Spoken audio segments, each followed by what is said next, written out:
동방박사의 이야기는 정말 우리가 읽어도 또 감동이 아닐 수가 없습니다.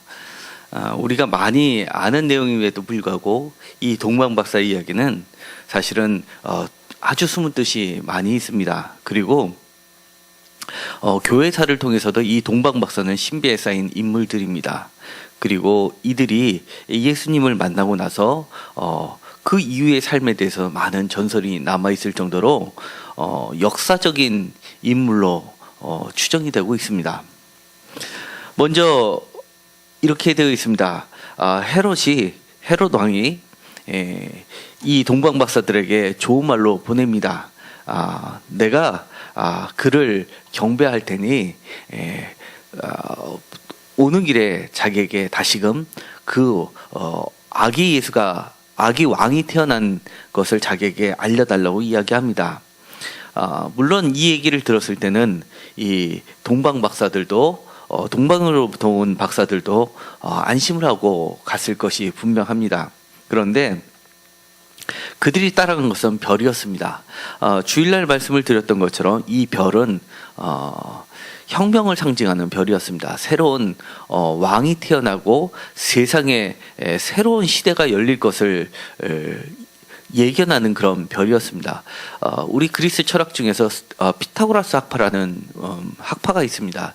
그런데 그 피타고라스 학파가 이 예수님 시대에도 매우 발전된 그리스 철학 중에 하나였는데, 그들이 중시하는 것은 숫자 노름을 굉장히 중시해서 그 숫자를 통해서 어떤 예언을 하고, 그리고 그 의미를 밝혀내고, 그 다음에 또 별자리를 연구해서 별을 통해서 운명을 측정하던 사람들이었습니다. 그런데 이 물고기 자리가 새롭게 만나는 그 때가 바로 새로운 로마의 황제가 바뀌는 때라고 봤던 겁니다. 그렇기 때문에 이들은 그 당시에 헬레니즘 시대를 지배했었던 대격변이 일어날 때라고 봤던 것이었고, 그것이 그 별이 이동하는 곳을 따라서 왔었던 것이 분명합니다. 그런데 그 별이 문득 앞서 인도하다가 악이 있는 곳에 머물러 서 있는지라라고 하니까 그 별을 보고 그들은 매우 기뻐하고 기뻐하였더라라고 되어 있습니다. 단순히 크게 기뻐하는 것이 아니라 매우 크게 기뻐하고 기뻐하더라라고 되어 있습니다. 무려 4번에 걸쳐서 반복하고 있는 것을 봐서는 그들의 기쁨이 어느 정도인지를 가히 짐작하고도 남을 수 있게끔 표시를 해 두었습니다.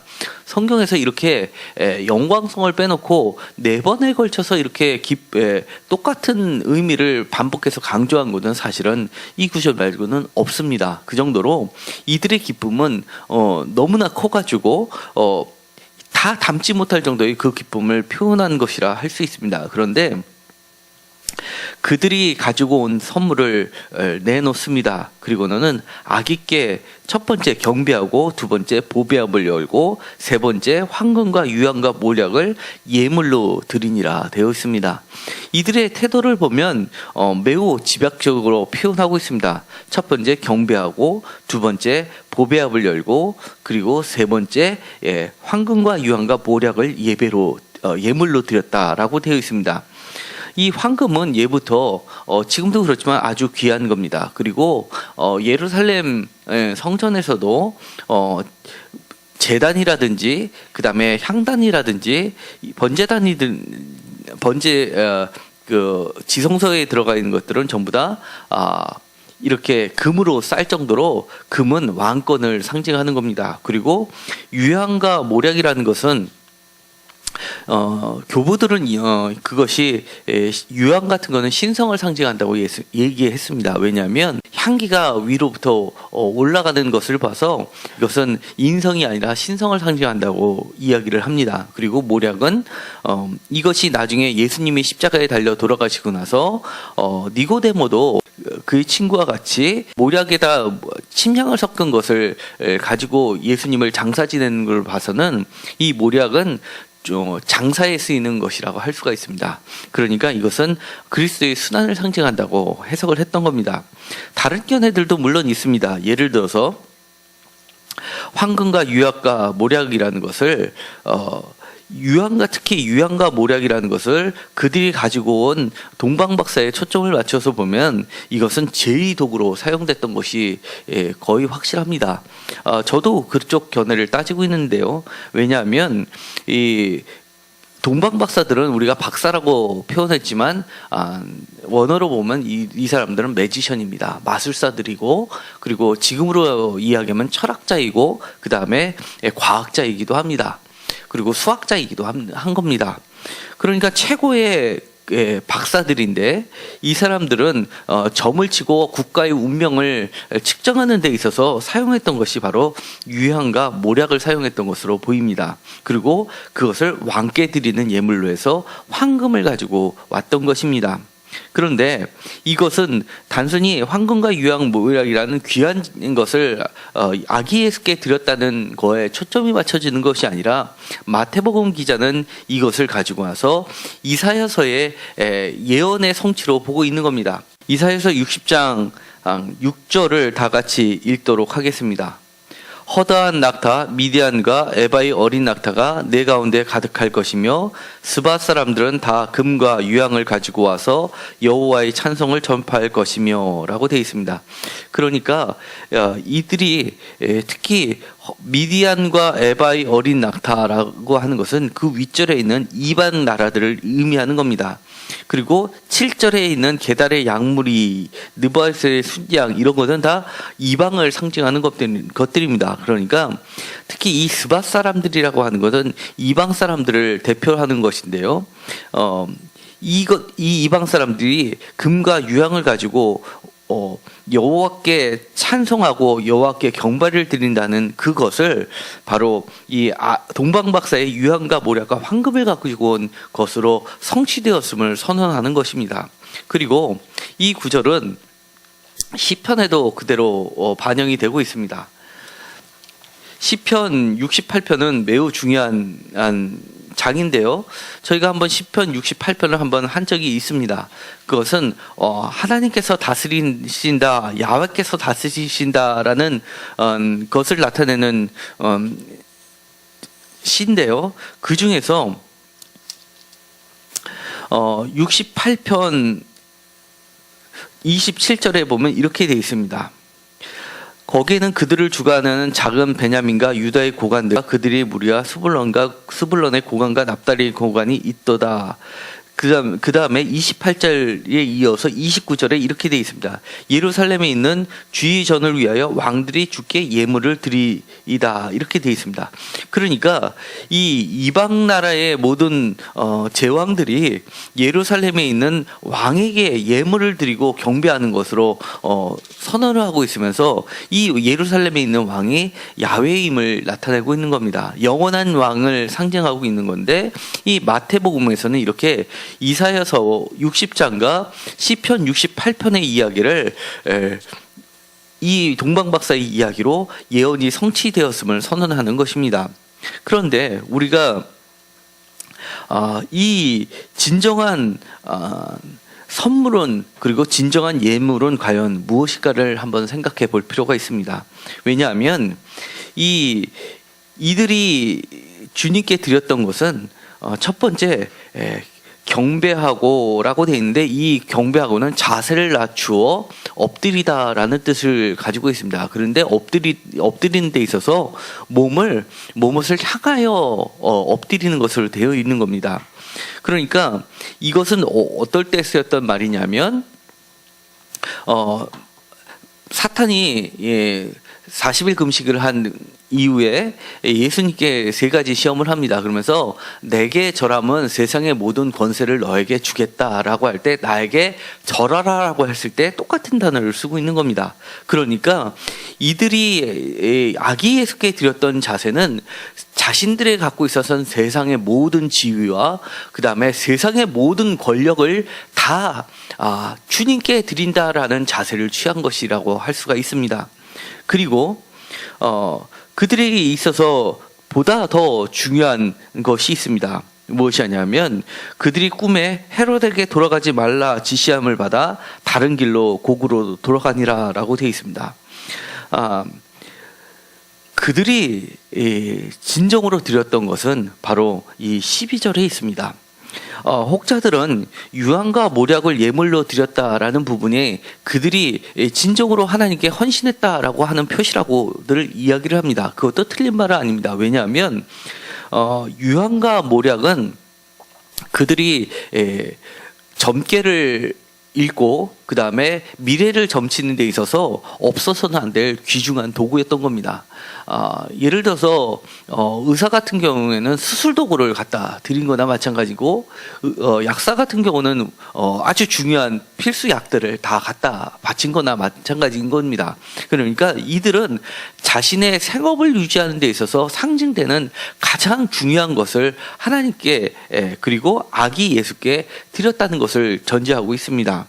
그리고 나서 꿈에 이렇게 나타나서 헤롯에게 돌아가지 말라라는 말씀을 듣게 됩니다. 그러자 이들은 결정을 하는 겁니다.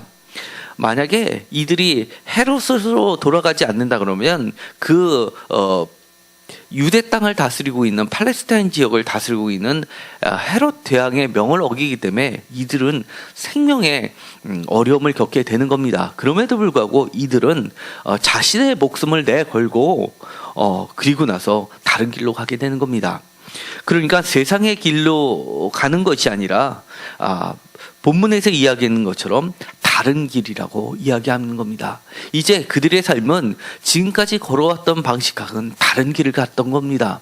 이들이 진정한 예물을 예수님께 드렸던 것은 아기 예수께 드렸던 것은 그야말로 그들의 인생 전체를 건 것이었고 자신들의 목숨을 예물로 드렸던 것이고 지금까지 자신들의 살아왔던 삶을 돌이켜서 새로운 전향의 삶을 드린 것이라고 할 수가 있습니다.